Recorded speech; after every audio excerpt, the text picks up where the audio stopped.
not to introduce me. Sometimes when I get introduced, I feel like I'm dead already.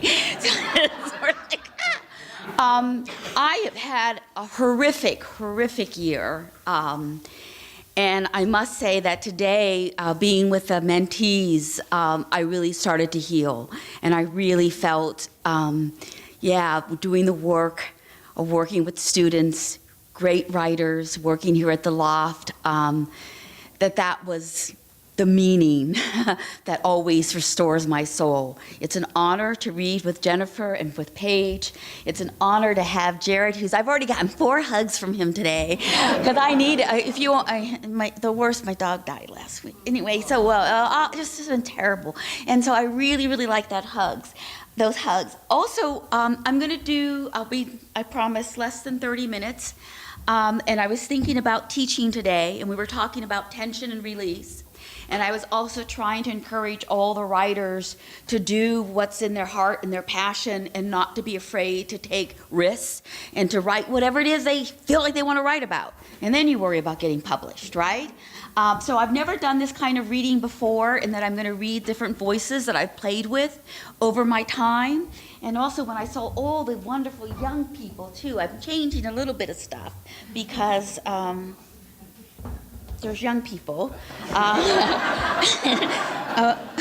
So we'll see how this works. And okay, I am actually going to start with my first novel, Voodoo Dreams, which is about the Marie Laveau, a 19th century Louisiana voodoo queen. And I told all the students today, mentees, that I used to write like Hemingway, right? And then I wanted to write about this voodoo queen who does swamps, bayou, right? And I had to learn how to write differently. So in chapter 1, it's a really sort of horrific chapter, and she kills a bad guy. And then I go back in time to when she's younger, and this is the voice that I had to learn how to write. We're mixed bloods. The voice was melodic as grandmares stooped, pressing their faces side to side. Creoles veined from the line of French royalty. Mulattoes veined from the line of an African queen. And Muskegon warrior veined to make the stew wield power. Grandmare stood, her arms akimbo, her chubby cheeks breaking into a grin. Happy birthday, ma petite. Marie squirmed. For beyond grandmare, she couldn't connect any faces to the blood. She'd never seen Africans or French royalty. Indians flitted past occasionally on hunts. Once each year, she felt an unusual loneliness. What's the matter, ma petite? Bushy brows met. Don't you feel well this birthday morning? Grandmare's hand reached out. You got fever? Dodging the rough hand, Marie slipped deeper between the sheets. Go away, she muttered. Leave me alone. Grandmare snorted. You feel the sun streaming in here? God's sun. Don't you know how special it is to feel the sun and be free? Marie rolled her eyes. Grandmare was always insisting she be grateful for things. Yet it bothered her that the only face she knew well was grandmare's. I used to slave in master's kitchen, even on birthdays. Hot, not enough air, work, slicing, stirring, hauling, always work. You told me before. So I did. Their gazes held. Grandmare lifted the rosary attached to her skirt and scratched the crucifix across her thumb. Yet you always seem to forget that in this land, you're the first of the line to be free. There was a thin, rising welch of blood. 3 generations of slaves. Grandmare sucked the juice from her thumb. Mixed bloods, our history and power. Red speckled the coverlet. The blood is alive, always. For hours, Marie had stared at the squiggly veins in her hands, trying to imagine where the crazy quilt of blood all went. In the mirror, she couldn't see Creole or mulatto. When she pinched skin, she couldn't feel Indian stirring in her blood. Tales of slavery were as distant as grandmare's Bible characters. Why do you mope, Grandmère demanded. You should laugh and sing. Why do you ruin such a lovely celebration day? Marie knew everything, yet nothing about herself. Being mixed blood didn't matter. It was what Grandmère didn't say that did. Her most important question, the one she prayed to the Virgin about, still lurked behind her eyes. History was faceless. On her 10th birthday, Grandmère claimed pot spoiled rice and ruined the beans by adding too much pepper. On her 10th birthday, Marie waited for a sign. All day she waited for something magical to happen, and when it did, they were on the front porch. The moon glowed yellow, and Marie commented how fireflies blinked like crazed lanterns in the sky. So now you speak. Silly child's got a tongue after all. Grandmère leaned forward, swatting the air.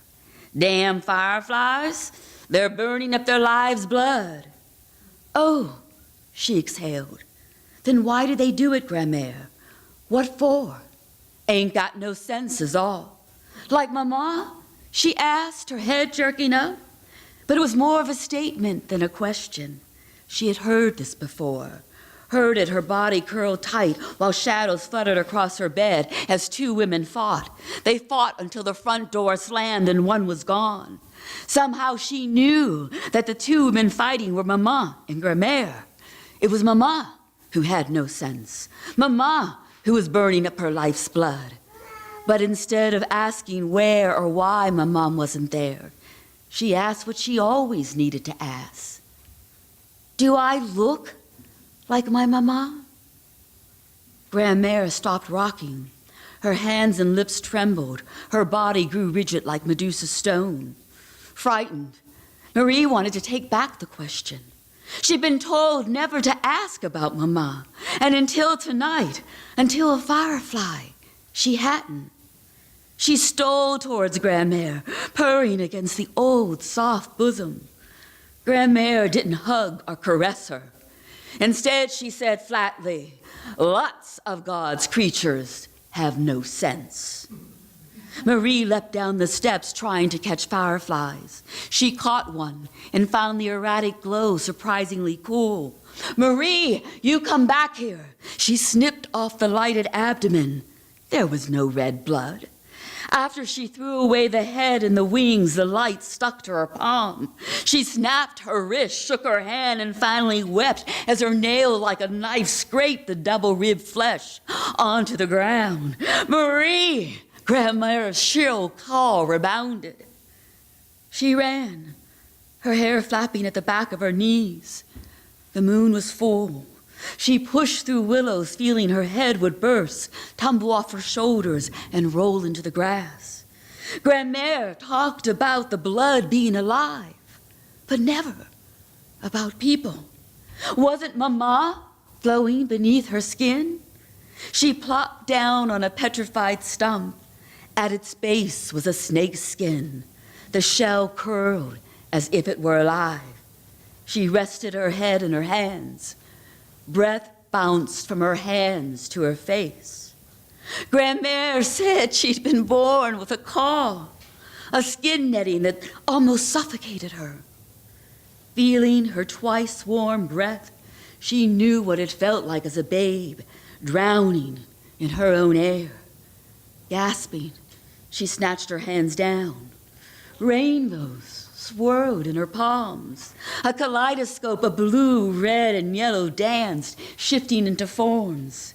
She saw herself, bloodied, slipping out of her mother's body, and her grandmère's frantic fingers ripping the caul away. Crying out, she clapped her hands. This wasn't a dream. It was something else. Did Grandmère see them too?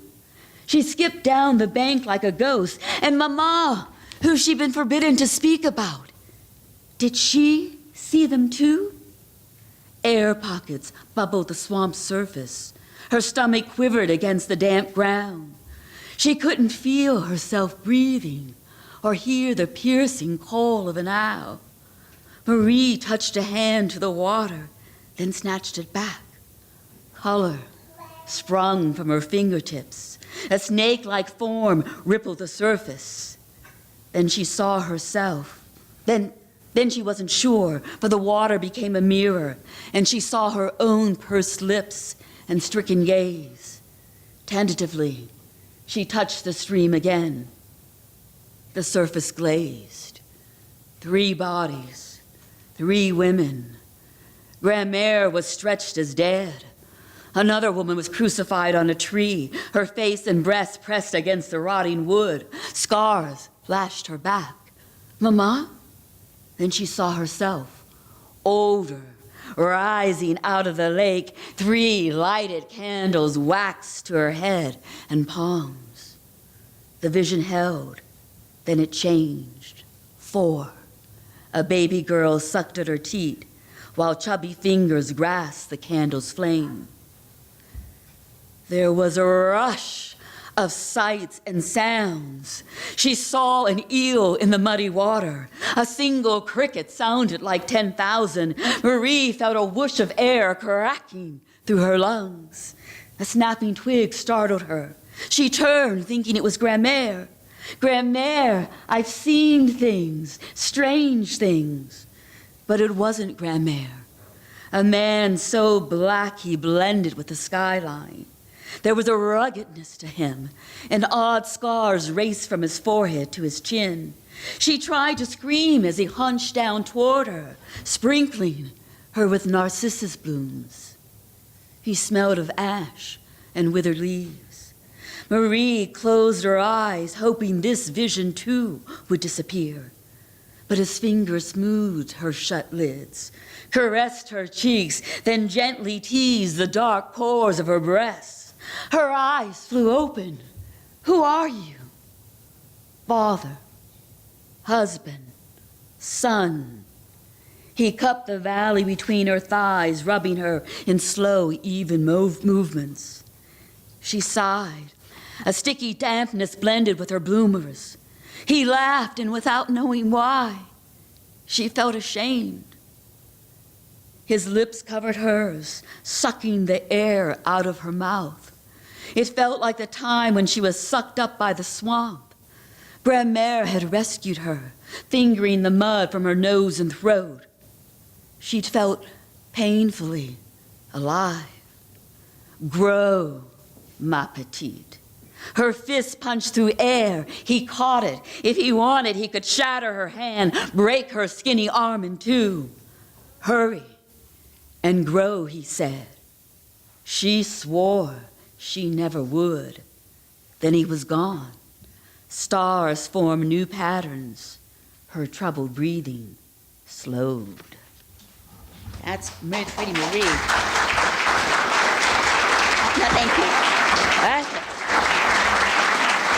So you can hear, woo, that whole sort of like mysterious, mushy, descriptive kind of stuff, which I used to not do. All right, so that was book number 1. And I think it's really good to remember that for me personally, I have always been afraid when I've written a book, always. That every book that I've ever written, I've doubted whether I could do it. And that actually is what excites me.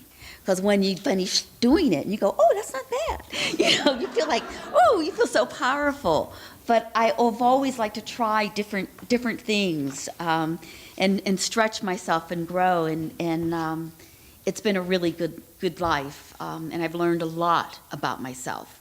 And I think that learning about myself and healing myself through my writing has had more of an impact on my life than, well, next to my husband and kids. That's it. Do you know what I mean? Where we get so busy sometimes, we forget to stop and think, why? Why am I doing this? Or what does this feel to me? Or what other life could I have lived? Or what empathy do I have? So when you take the time to sit down and write or do other things, just even thinking about it, it really is a privilege that fills one's soul. So the next novel number 2, I wanted to write about the Tulsa race riot, where they dropped dynamite on the richest black community in all of America, called Deep Greenwood, and at the orders of the governor. And it happened right after World War One, in that actually in terms of race relations, America had been really, making great progress, right? But we all know, and I just studied war literature in World War I, that blacks were not allowed to fight alongside, their white comrades. But the French were happy to fight with them, and the black soldiers did marvelous, wondrous things. But the day that they came home, after the end of the war, and there's a big parade in Harlem, and they were marching on Harlem, and they had their guns, some Americans, seeing that, were like freaked. And so Klan membership, which had been on the decline, went up, right? Race riots from Georgia to Kentucky Fried Chicken guy, his town, one day all African Americans came home and they put him on a train and said, "You're out of here." Race riots in Chicago. So something about then that image of a black man carrying a gun. And it's a proverbial story of a black man being accused of assaulting a white woman, which he didn't do. And my story is about him and the white woman, because the white woman actually stood up and said nothing happened. And so what did they do to her in Tulsa, Oklahoma? They ran her out of town too. So it's really about, in this book, a praise song to black men, but also a praise song to the white women who didn't lay their bodies down and be stomped on, that they spoke up and spoke the truth, and then people didn't listen. And there's also a wonderful ream of Jewish mysticism in Harry Houdini. So I'm thinking, what does a black man in Tulsa, Oklahoma, landlocked, want to do? Because I didn't even know blacks got to Tulsa, Oklahoma, but they did, okay?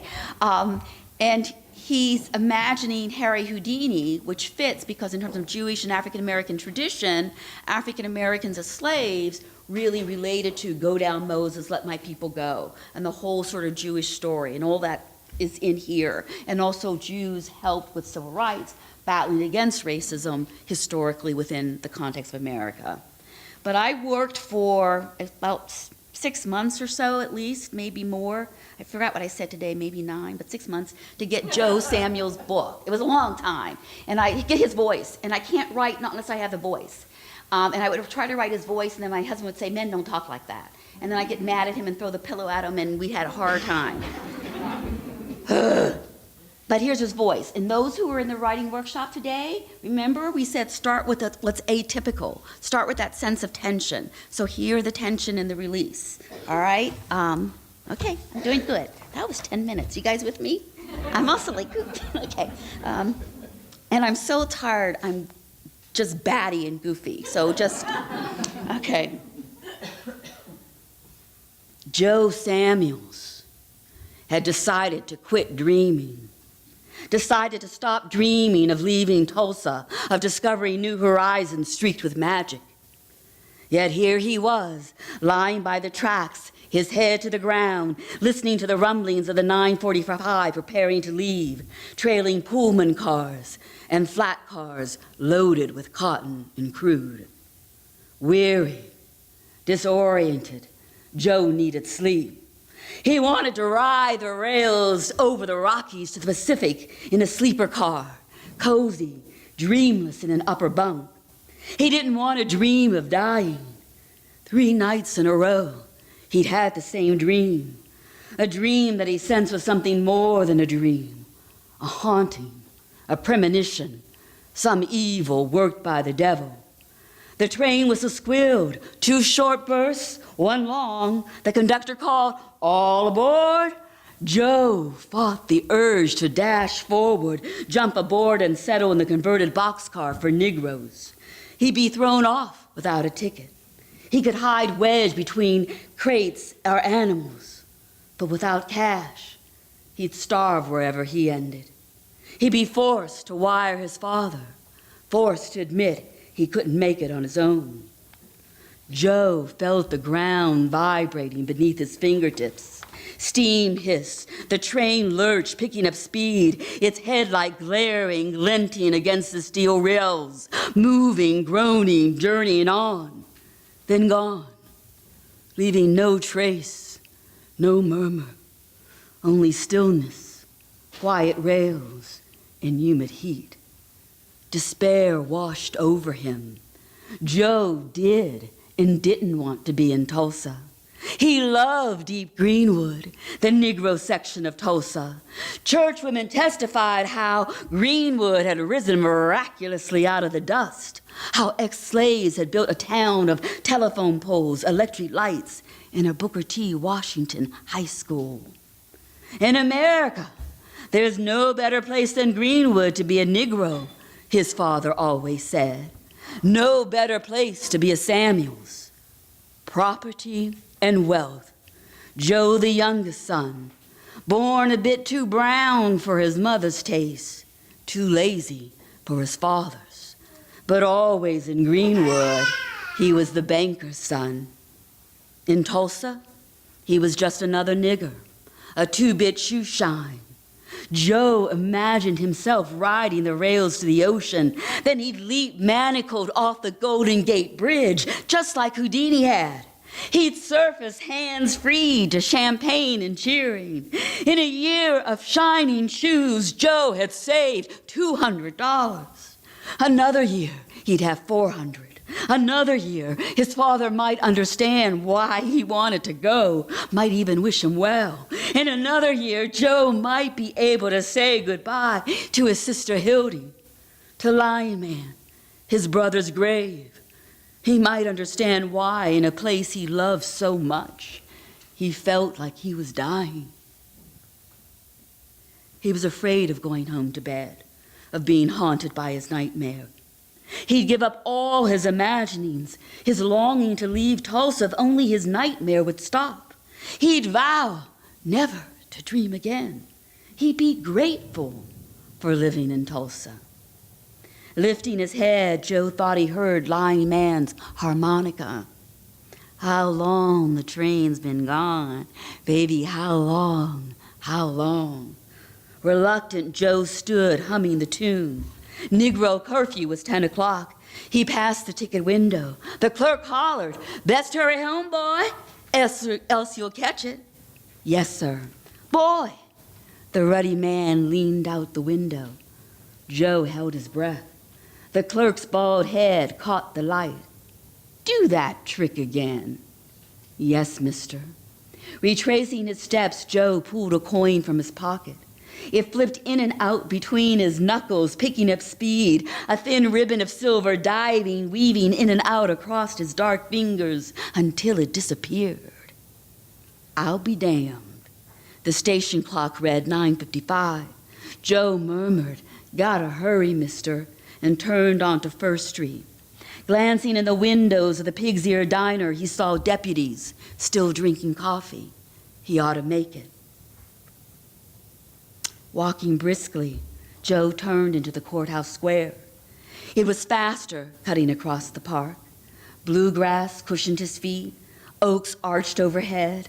On the left was the Ambrose building where he worked and the Henley Hotel. On the right was the courthouse and the city's pride, a 7-story steel and brick inescapable jail. Joe bet it couldn't hold Houdini. They could handcuff Houdini, lock and chain him in a darkened cell, and he'd still escape. He headed northeast for another mile. Greenwood and Archer divided Tulsa like a cross. Bawdy houses, juke joints, and gambling dens flourished in back alleys. Joe stepped onto the northeast curb. He was safe, home, in deep Greenwood, but he didn't feel any ease. He turned onto Elgin, where in daylight children tossed balls, skinned their knees, and climbed trees. Atop the hill in front of him, he could see Mount Zion's steeple outlined against the sky. Street lamps cast gnarled shadows. Joe hesitated, feeling dread as he remembered his nightmare. His home, the entire street, bursting into flames. "Evening, Joe," voices called from the enclosed porches. Shrill and bass voices blended with evening sounds, trilling crickets, a hiccuping baby, frenzied moths battling at screens. Joe couldn't see faces. He didn't need to, for he knew everyone who lived where. "Fine evening." "Yes, Mrs. Jackson." A bit late, aren't you, Joe? Asked Abe, a sweeper at McNulty's baseball park. Visiting a girl? Asked Miss Wright, his third-grade teacher, now blind as a newborn. No, Miss Wright. Joe exhaled, feeling his spirits lift. Deep Greenwood, Tulsa's darker cousin, a black small town within the white city. What was it that salesman had said? Joe had been buffing the final polish when the freckled-faced man, pleased with his day's sales of aluminum pots, dish rags, and lye, crowed to his companions. I'd live in Greenwood myself if there weren't so many niggers. Joe slipped through the back door of his house, tiptoed to the parlor. He wouldn't dream. Everything is a matter of will, Houdini had said. He read it in a magazine. Staring at Houdini's eyes, brows arched, pinpricks of light trapped in his irises, Joe had felt magic stir inside him. He could be more than Tulsa's nigger, more than the banker's son. A light was on in the kitchen. Hildy was probably reading her Bible and making biscuits. He climbed the stairs to his attic bedroom, stripped his clothes, and crawled into bed. And of course, what he dreams is himself being set afire and the dynamite coming. So part of what I think in terms of writing, one of the things that occurs in my life is the idea that the greatest civil right is for all of us to dream, right? And to be able to feel that we could fulfill our dreams. And not to have secondhand dreams where somebody says, because you're a girl, or you're black, or you're whatever, you can't, or you're of this religion, you can't achieve this. So actually in Voodoo Dreams, Marie gets to the point after all her trials and of learning about her history of saying, being a woman be just fine. And I'm sorry to say, it took me till I was the age of 33 to really believe that. And writing that novel helped me really believe that. Magic City was written for, in particular, my children. I'm in a biracial marriage. And when I was writing this book, we had the Rodney King race riot happen, too. And my husband at that time, he's like a 6'4", Norwegian descent, and one of my relatives is in the audience, didn't quite get what it meant to have a black son, and that one day his son might grow up to be a big black guy, and somebody would just see him and say, whoa, and beat him, you know? So this is about this young black man who makes his choices, and the young white woman who, even though they don't want to hear the truth from her mouth, says the truth, nothing happened, and how they form love and a community and greater civil rights. These are much shorter. Then what happened? I was 33, 34, and I had been teaching African American literature for a long time, and I found out that Frederick Douglass had married a white woman. Really? I never knew that. And it was like, how come that was kept from me? How come that history was suppressed? So you get this thing, I like to talk about suppressed histories. And anyway, so I got interested, and it turns out his second wife, Helen, was kind of like a nurse. But what was more interesting is that he had this mistress who was a German, Jewish, half Christian woman who supported his career in numerous ways, and at one point actually lived in Frederick Douglass' house with his wife and kids, like every summer for over 13 years. So I didn't make that up, okay? And then there was his wife, Anna. Frederick Douglass in his narrative never tells you how he got free. He says, I don't want to talk about that. You know, I might get the people in trouble. It was Anna, who was a free woman of color, who gave him the money, sewed the seaman's uniform for him, and was most likely pregnant, not married yet, when she sent him on that ship north. Bye-bye, honey. Can you imagine in the 19th century being pregnant, wondering whether this man who, and some would have considered he was far handsomer than her. She was older. She was kind of dumpy. And in those times, the color prejudice, and she was darker skin, would have been a negative. And Frederick Douglass was this man who, like women just lay down and said, oh! All right. But anyway, So I decided to write the book from the women's point of view. And every book I ever write gets me in trouble, and this book got me in trouble too. So, but there's a pattern for slave narrative, and even though those in the mentee group heard this before, I'm just going to read the two women's voices, because again, I want you to feel that though there's some similarities, it's really that what you do as a writer is you get this chance to live all these different lives and to stretch yourself. So what would it have felt like to have been the black wife or the white mistress of Frederick Douglass? And that was moved my novel. Both women start their story just before they're going to die, and then they go back in time. So here's Anna. I used to feel him. I used to. Time once he told me I was the only free he needed. Time when he didn't want to get up from my arms. Time when I filled him, he filled me. The world loves Frederick Douglass. But I love Freddie. I loved him when he had no name except an nigger this, nigger that. When he looked at me, he was broken then. When he needed me, my flesh grew hot, and I opened myself calling Freddie. I thought the two of us would create a world. I'm dying now. Freddie died long ago. Was that a good thing? No more Freddie, just the great abolitionist. Was that a good thing? See Mr. Death sitting in the rocker telling me to come on. I will, once I speak my mind like Freddie did. He told his tale, left me out. Begin at the beginning, tell it true. Everybody knows Frederick's story. This one here, be mine. Go on, girl. But all right, she's another voice, right? Ah. And I'm going to about the same length, and then I'm going to move on to the children's book. I think I'm watching my time, because I never did this before. Okay, I think I'm still going to make the 30 minutes. Are you guys still with me? Is it okay? Okay, all right, thank you. Thank you very much. All right, so here's this German Jewish Christian woman, and very fascinating story. I worked hard to try to get her voice.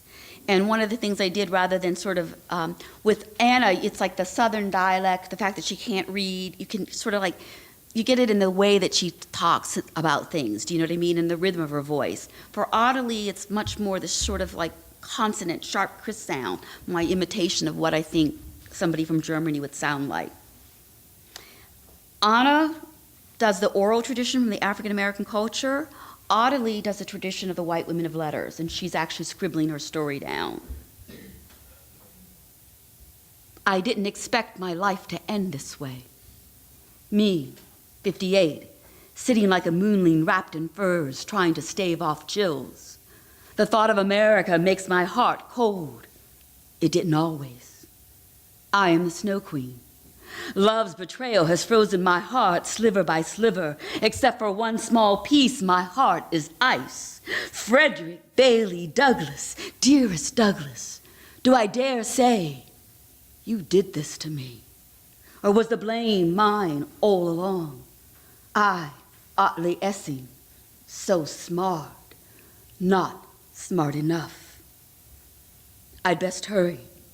Scribble these words before time disappears, love disappears, before I'm so cold, so solid, I cannot move except across the ocean from which there is no return, no renewal, no gliding across the great Atlantic, no recrossing the seas, only stillness and death. Always I'd wanted to sail to America, land of high purpose and dreams. Think of it. A bold experiment to have one's customs, one's culture begin anew, to be reborn, to carve from the landscape a new world, not a nightmare world, but a realm of magical dreams, a land so vast and wide, anything can happen. A land not chained or closed tight and small, like Germany. I hadn't counted on love's treachery. I'm dying in Paris, the city of light, except there isn't any light. Frederick Douglass isn't here. Okay. Okay.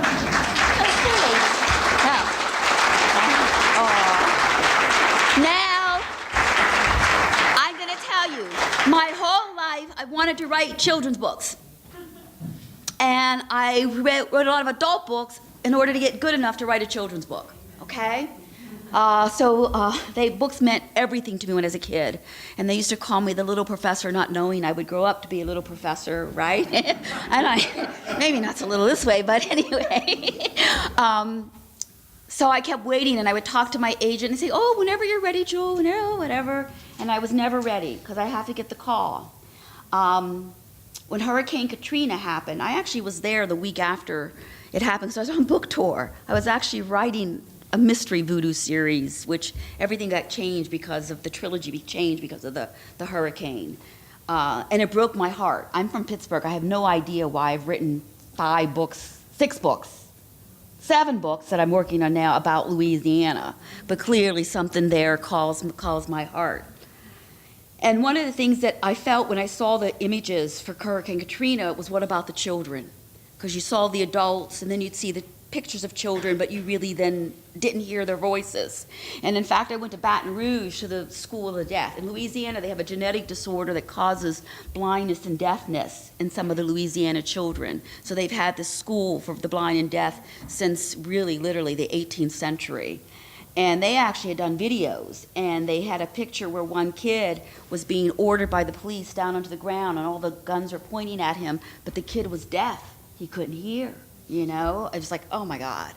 I also thought about animals, because I'm an animal lover, and what happened to them. So originally I thought I was going to write a story of kids rescuing animals, but still nothing happened. 3 years later, Hurricane Ike is coming down the Gulf, going to hit Louisiana. Oh no, not again. I go to sleep, I have nightmares, and I woke up, and all of a sudden Lanisha was there, and she said, they say I was born with a caul, a skin netting covering my face like a glove. My mother died birthing me. I would have died too if Mama Yaya hadn't sliced the bloody membrane from my face. I let out a wail when she parted the caul, letting in first air, first light.